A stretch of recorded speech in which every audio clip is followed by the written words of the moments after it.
Hello बच्चों, let's see this question. Time required for completion of 99.9% of a first order reaction is dash times of half life, t half of the reaction. ठीक है, तो चलिए इस question को solve करते हैं बच्चों। और सबसे पहले तो हम ये देखते हैं कि इस क्वेश्चन को सॉल्व करने के लिए हमारे पास कौन से की कॉन्सेप्ट की जानकारी होनी चाहिए। तो देखो ये जो सवाल है बच्चों, ये अपने पास किस चीज का सवाल है? फर्स्ट ऑर्डर रिएक्शन का सवाल है।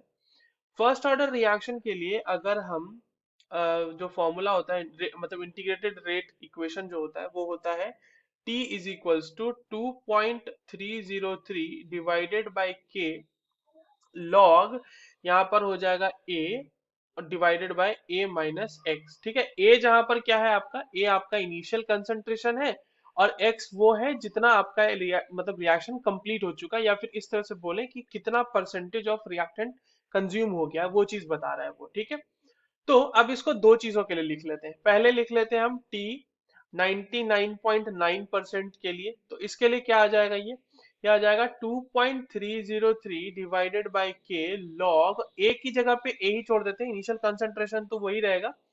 ठीक है, डिवाइडेड बाय ए माइनस, या आप इसको इस तरह से लिख लो। देखो ए की जगह पे ना आप 100 ले लो कि 100%। ठीक है, तो यहां पर हो जाएगा 100 माइनस 99.9। तो अब ये चीज जो होगी वो आपके लिए हो जाएगी टी 99.9%।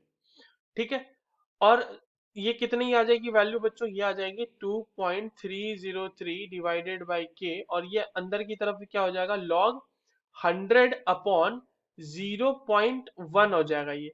तो ये इसको लिख सकते हैं 2.303 divided by k log 10 raise to the power 3। ठीक है, नाउ अगला क्या है? T half.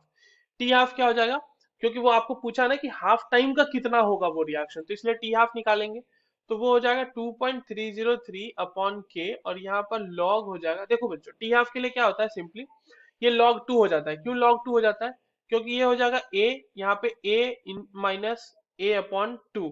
तो ये कितना हो जाएगा बच्चों? ये हो जाएगा 2.303 अपॉन के इंटू लॉग 2। ठीक है, अब आप इन दोनों का रेशियो निकाल लो, 99.9 डिवाइडेड बाय टी हाफ का रेशियो निकाल लो। तो वो कितना आ जाएगा? 2.303 divided by k log 10 raise to the power 3 ऊपर आ जाएगा, और डिवाइड में आ जाएगा 2.303 अपॉन के लॉग 2। तो ये वाला टर्म तो कैंसिल हो जाएगा, और लॉग 3 की वैल्यू क्या होगी? लॉग 3 की वैल्यू होगी 3, सॉरी लॉग 3 कह रहा हूं मैं, log 10 raise to the power 3 की वैल्यू क्या हो जाएगी? ये हो जाएगी 3, और डिवाइडेड बाय लॉग 2 की वैल्यू आती है 0.301। तो इसको आप अराउंड अराउंड आप 0.3 ही रख लो अभी के लिए, ताकि हमारे पास अप्रोक्सीमेटली आंसर आ जाए।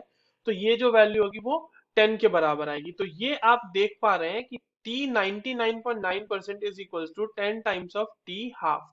यही हमसे पूछा भी जा रहा है। तो अप्रोक्सीमेट आंसर हमारा यहाँ पर क्या आ जाएगा इंटीजर में बच्चों? 10। So the correct answer for this question is 10. I hope you understood this well. All the very best.